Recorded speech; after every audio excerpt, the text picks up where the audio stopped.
حتى أكون أحب إليه من والده وولده والناس أجمعين. حضرات علماء کرام اور معزز سامعین اعظام اور میری پیاری ماں اور بہنیں، ابھی آپ حضرت مولانا مفتی عزیر صاحب قاسمی کی زبانی نبی پاک علیہ السلام کی سیرت سن رہے تھے، اور آپ کے عزیز عزیز مقرر مفتی سلمان صاحب تشریف فرما ہیں جو بیمار بھی ہیں، اور ان کا کہنا ہے کہ میرا پروگرام جلد ہو اور میں جلد واپس جاؤں. اس لیے میں اشتہاری مجرم ہونے کی حیثیت سے چند باتیں آپ کے سامنے کہنی ہیں. اللہ ہمیں کہنے کی توفیق عطا فرمائے اور آپ حضرات کو سننے کی توفیق عطا فرمائے.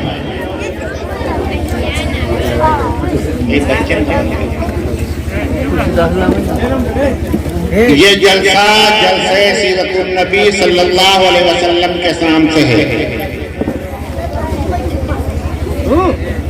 ہم سب نبی کریم صلی اللہ علیہ وسلم کی سیرت کو سننے کے لیے تشریف لائے ہیں.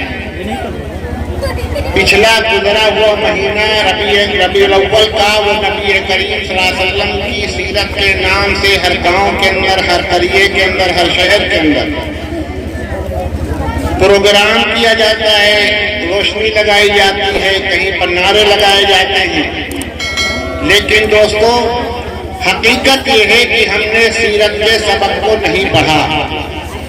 اگر ہم سب کالی کملی والے آقا جناب محمد رسول اللہ صلی اللہ علیہ وسلم کی سچی سیرت سے واقف ہوتے تو ہمیں پتا ہوتا کہ کالی کملی والے آقا جناب محمد رسول اللہ صلی اللہ علیہ وسلم کی آمد کا مقصد کیا تھا.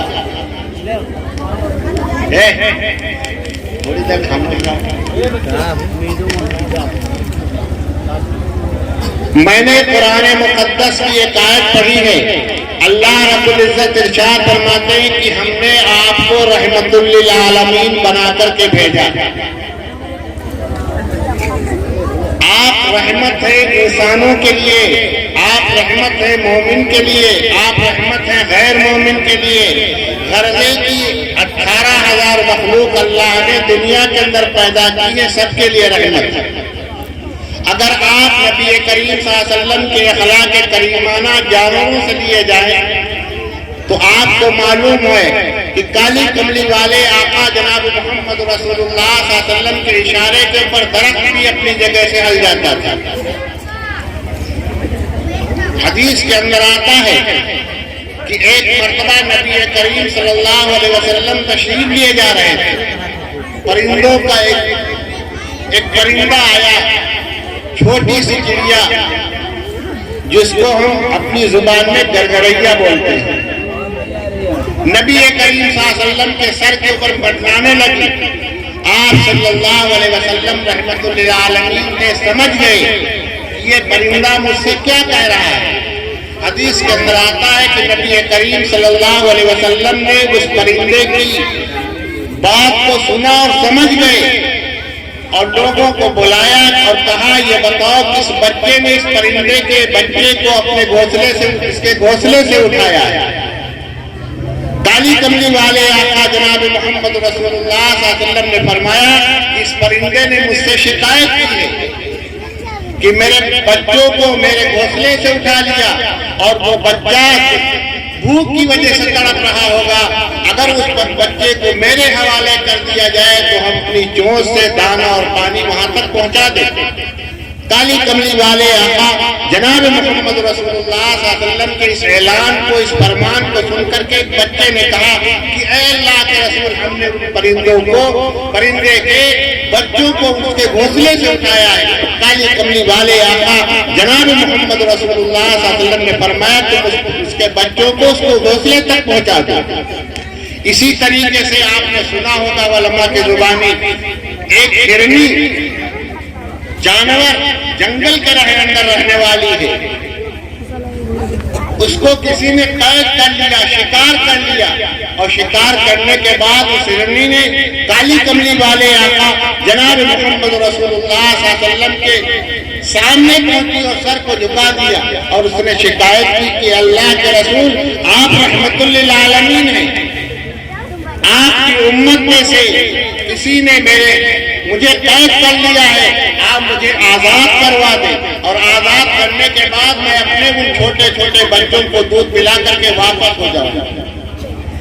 نبی کریم صلی اللہ علیہ وسلم نے جب سفارش کی تو لوگوں نے کہا کہ انسان کا جانور سے کیا تعلق ہے؟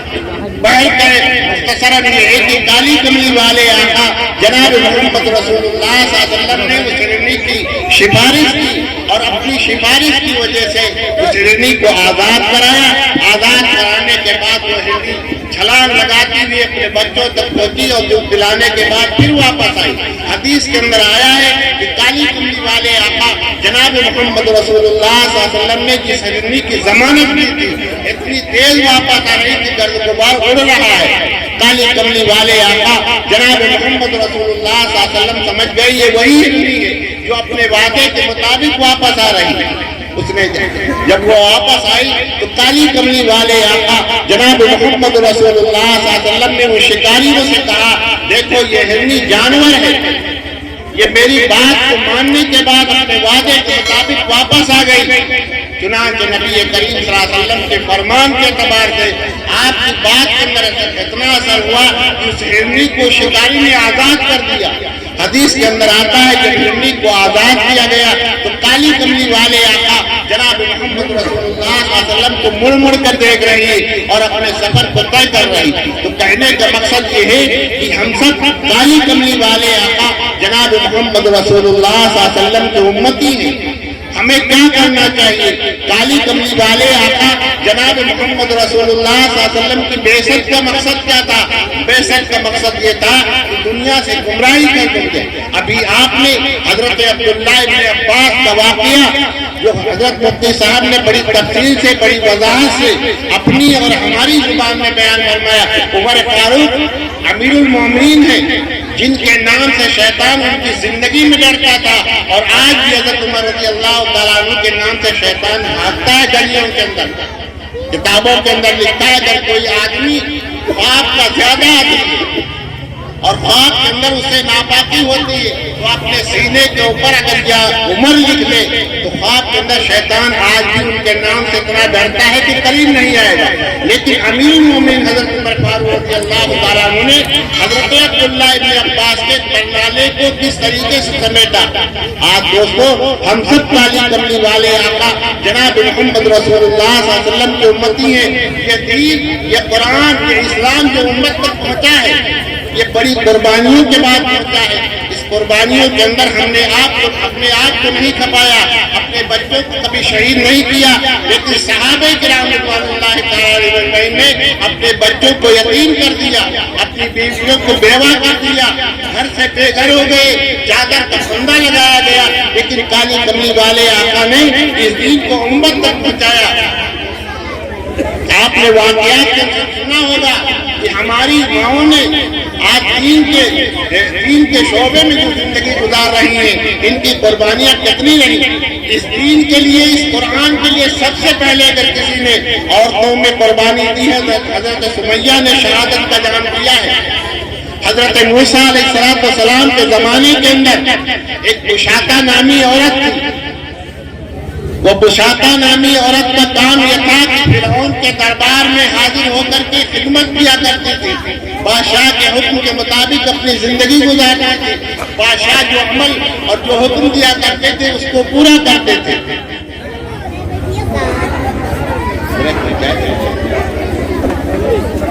وہ بشاطہ نامی عورت کا کام کیا تھا؟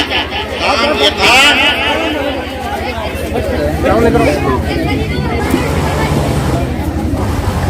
بشاطہ نامی عورت کا کام یہ تھا،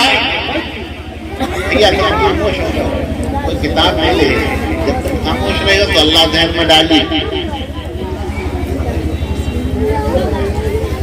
بشاطہ نامی عورت کا کام یہ تھا کہ فرعون کے دربار میں رہ کر کے وہ اس کے اندر جتنی عورتیں تھیں ان کے بالوں کو بنایا کرتی تھی، سنگارا کرتی تھی، کنگھیاں کرتی تھی۔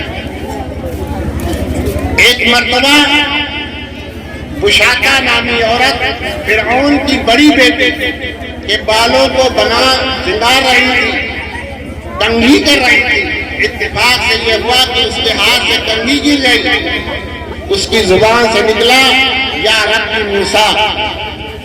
جیسے کہ ہمارا حال یہ ہے کہ ہم پھرنے لگے سواری سے تو یا علی پکارتے ہیں یا مدد کہتے ہیں، کوئی اللہ کا نام لیتا ہے۔ ڈرنے کی کفر و شرک ہم نہیں سمجھتے کہ یا علی کہنا ہمارے لیے کیسا ہے یا اللہ کہنا کیسا ہے۔ اسی طریقے سے حضرت بشاکا نامی عورت نے کنگھی کے گرنے کے وقت کہا یا رب موسیٰ، کہ اے موسیٰ کے رب۔ فرعون کی بیٹی کو غصہ آ گیا اور اس نے یہ کہا کہ میرا باپ انا ربکم الاعلیٰ کا نعرہ لگاتا ہے، وہ بادشاہ وقت ہے، اس کے سامنے کسی کو جو کرنے کی بھی اجازت نہیں، اور یہ موسیٰ کے رب کو اپنا رب تسلیم کرتی ہے۔ اس نے کہا تمہیں معلوم ہے کہ میرا باپ جب اس کی اطلاع پائے گا تمہیں کون سی سزا دے گا؟ یوں لکھا ہے۔ یہ کہنے کے بعد اس بشاکا نامی عورت نے کہا مجھے کوئی پرواہ نہیں، میں محمد موسیٰ کے خدا کو اپنا خدا تسلیم کر رہا ہوں اور اس کی لائی ہوئی شریعت کو میں مان رہا ہوں۔ چنانچہ لکھا ہے کہ اس نے فرعون سے شکایت کر دی۔ فرعون نے بشاکا نامی عورت کو اپنے دربار میں طلب کیا اور طلب کرنے کے بعد کہا سن، تو نے موسیٰ کے خدا کو مانا، یا تو اس سے تو باز آ جا، ورنہ تجھے پتا ہے ہماری عدالت میں کون سی سزا اس کے لیے منتخب ہوتی۔ اس نے کہا مجھے کوئی پرواہ نہیں۔ اس کو ننگا کر دیا گیا، زمین پہ تپتی ہوئی ریت کے اوپر لٹا دیا گیا اور اس کے ہاتھوں اور پیروں کے اوپر لوہے کی کیلیں ٹھوک دی گئی اور اس سے کہا یا تو اس سے باز آ جا ورنہ تجھے اس سے بڑی سزا دیں گے۔ اس سے مختصر یہ ہے تمام سزاؤں کو پانے کے بعد اس نے رب موسیٰ کا نام لینا بند نہیں کیا۔ جیسے کہ ہمارے آقا حضرت بلال، ہمارے آقا جناب محمد رسول اللہ صلی اللہ علیہ وسلم کے ایک صحابی ہیں حضرت بلال حبشی رضی اللہ تعالیٰ عنہ، جن کا مقام مذہب اسلام کے اندر اور آپ کی نبوت کے اندر اور نبوت کے بعد بھی آپ کا بڑا مقام ہے۔ آپ کو معلوم ہے جب حضور نبی کریم صلی اللہ علیہ وسلم مکے سے مدینے سے 10 سال کے بعد واپس مکہ آئے تو مکے کے اندر مسجد حرام کے اندر جب آپ داخل ہوئے اور داخل ہونے کے وقت جب اذان کا وقت ہوا تو کس کا مقام ملا تھا؟ وہ مقام ملا تھا حضرت بلال حبشی رضی اللہ تعالیٰ عنہ کو۔ عمر بھی موجود تھے، ابو بکر بھی موجود تھے، حضرت علی، حضرت عثمان غنی، بڑے بڑے صحابہ موجود تھے، لیکن نبی کریم صلی اللہ علیہ وسلم نے حضرت بلال کو حکم دیا مکے کی چھت کے اوپر جا کر کے اذان دو۔ یہ مقام ملا تھا، لیکن جب ایمان لائے تھے تو آپ کو کیا سزا دی گئی تھی؟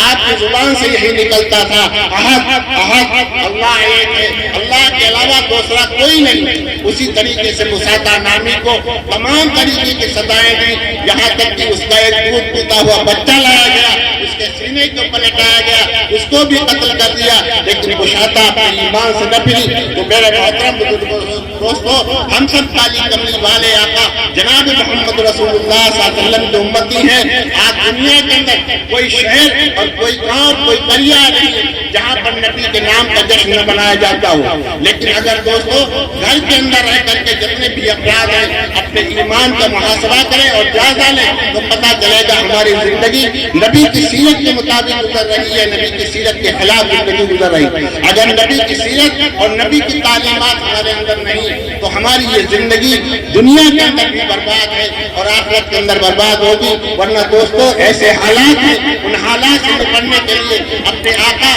جناب محمد رسول اللہ صلی اللہ علیہ وسلم کا لایا ہوا دین اپنی زندگی کے اندر داخل کرنا ہے، اپنے بچوں کے اندر داخل کرنا ہے، اپنی بستی کے اندر داخل کرنا ہے، اور جب داخل کریں گے تو ہماری زندگی دنیا کی بھی سمجھ جائے گی اور آخرت کی زندگی بہت ہی آسان ہوگی۔ اللہ تبارک و تعالیٰ سے دعا فرمائے کہ اللہ تبارک و تعالیٰ ہم سب کو عمل کی توفیق عطا فرمائے۔ بڑی مدت میں بھیجتا ہے ساقی ایسا میخانہ، بدل دیتا ہے بگڑا ہوا جو محدود میخانہ۔ مفتی صاحب تشریف فرما ہے، انشاءاللہ ان کا بیان ہوگا۔ اس کے بعد امید یہ ہے کہ شعراء کرام بھی آپ کے اسٹیج پہ ہیں، ان سے وہ بھی آپ کے اعتقادی میں ملتے رہیں گے۔ آپ حضرات کی زمین سے بیٹھے، ان کا بڑا احسان و کرم ہے۔ کئی پروگرام میں ان سے ملاقات ہوگی، آج ہوگی اور انشاءاللہ 21 کو بھی ساتھ میں ملاقات ہوگی۔ بیمار ہیں بیچارے، ان کے لیے بڑی بڑی دعائیں کی گئی اور بہت سے لوگوں نے اپنے نام اپنے پوسٹر کے اندر نام بھی شائع کروا دیا کہ ان کی وجہ سے ہو سکتا ہے تبلیغ آ جائے۔ اللہ تبارک و تعالیٰ ان کی عمر کے اندر برکت نصیب فرمائے اور تمام بیماری سے اللہ شفائے کلی نصیب فرمائے، اور اللہ تبارک و تعالیٰ ان کا سایہ پوری امت مسلمہ کے اوپر ہمیشہ قائم دائم رکھے، کیونکہ ایسے علماء دنیا میں بہت کم ملتے ہیں جو دل کی گہرائی سے بات کرتے ہوں۔ آج ہمارا جھوپا گھوپا بڑا اچھا ہے، لیکن ہمارے اعمال جیسے وہ ہم جانتے ہیں۔ اللہ ہمیں بھی معاف فرمائے اور پوری امت مسلمہ کے اللہ گناہوں کو معاف فرمائے۔ واخر دعوانا